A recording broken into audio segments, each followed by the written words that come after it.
পছন্দ হবে না, অনেক জায়গায় নির্বাচন, প্রতিপক্ষ বিভিন্ন মামলা দিয়ে জেলে থাকবে, দৌড়ের উপরে থাকবে, প্রশাসক দিয়ে চালাবে। আমরা বারবার বলছিলাম যে স্থানীয় নির্বাচনটা দেন, যার দল বড় সে এসিল্যান্ড অফিসে ইউনো অফিসে চাপ তৈরি করে তালিকা করাই দিই। প্রিন্স ভাই ভালো কথা বলেন, কিন্তু বামপন্থী মানুষ তাই তো ভোট দিবেন না। আমি ভালো কথা বলি, বক্তব্য শুনবেন, মিলিয়ন মিলিয়ন মানুষ তালিও দেবে, ভাই এগিয়ে যান, চালিয়ে যান ভাই, আপনার দেশের ভবিষ্যৎ, কিন্তু সহজে ভোট দিবে না। তাহলে একটা বছর ধরে স্থানীয় সরকারের জনপ্রতিনিধি নাই, এইটা নিয়ে কেউ কথা বলে নাই।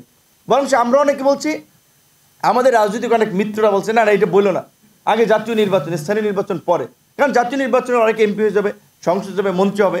পিয়া ভাই বলছে হ্যাঁ যদি সৌভাগ্য থাকে আমরা হয়তো হতে পারি, আমরা জানি না, কিন্তু আমাদের চেয়ে আমাদের কাছে দেশের স্বার্থটা দেখা উচিত।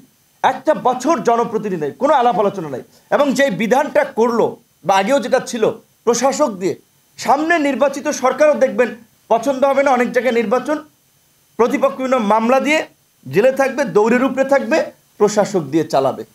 এই যে একটা প্র্যাকটিস শুরু হয়েছে, এক্সাম্পল, এটা খুব ভালো এক্সাম্পল হলো না। আমরা বারবার বলছিলাম যে স্থানীয় নির্বাচনটা দেন। তো স্থানীয় পর্যায়ের আমরা দারিদ্র্য দূরীকরণ বলি, আমরা সুষম উন্নয়নের কথা বলি, এর জন্য সবচেয়ে গুরুত্বপূর্ণ ভূমিকা পালন করতে পারবে অবশ্যই ইউনিয়ন পরিষদের আপনার একেবারেই প্রান্তিক লেভেলের প্রতিনিধি হিসেবে মেম্বার।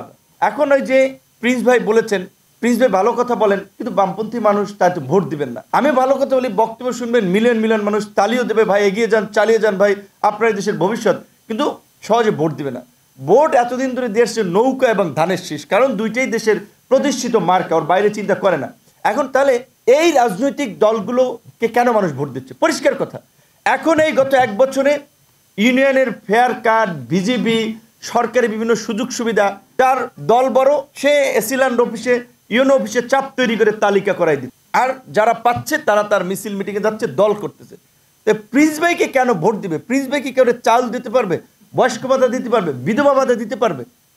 তাহলে এই সিস্টেমের একটা পরিবর্তন দরকার ছিল না? আমরা কেন মানুষকে, সরি যে খুব এটা একটা অসম্মানজনক অড হইলেও, ভিখারির মতো ট্রাকের পিছনে মানুষকে লাইনে দাঁড় করাই দেবো চালের জন্য, ডালের জন্য? এর তো একটা আধুনিক পদ্ধতি করা যেত, একটা সুন্দর ম্যানেজমেন্ট করা যেত।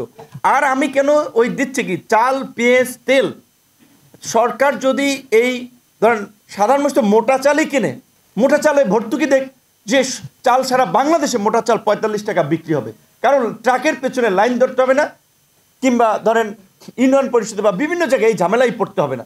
সয়াবিন তেল সব মানুষ ইউজ করে, মিলন ভাইদের মতো বা যারা প্রতিষ্ঠিত তারা অলিভ অয়েল, সূর্যমুখী বিভিন্ন ধরনের তৈল খাবে, তো সয়াবিন তেল খাবে গরিব মানুষ। তাহলে ঠিক আছে, গরিব মানুষের জন্য আপনি ওইটাকে ভ্যাট, ট্যাক্স, শুল্ক কমাইয়া যেন মানুষ তার ক্রয় ক্ষমতার মধ্যে কিনতে পারে সেই ব্যবস্থা করেন। সেটা না করে এই সিস্টেমকে জিয়ে রাখার জন্য, যে এই রাজনৈতিকভাবে এই মানুষকে জিম্মি করে তাদেরকে রাজনৈতিক জন্তু বানানোর জন্য, যে তাদের মিছিল মিটিং করবে, তাদের পক্ষে স্লোগান দেবে, এই জন্য এই সমস্ত আপনার রেশন মেশনের সিস্টেমগুলো তারা জিয়ে রাখছে। এটা স্থায়ী সমাধানের দিকে তারা যাচ্ছে না।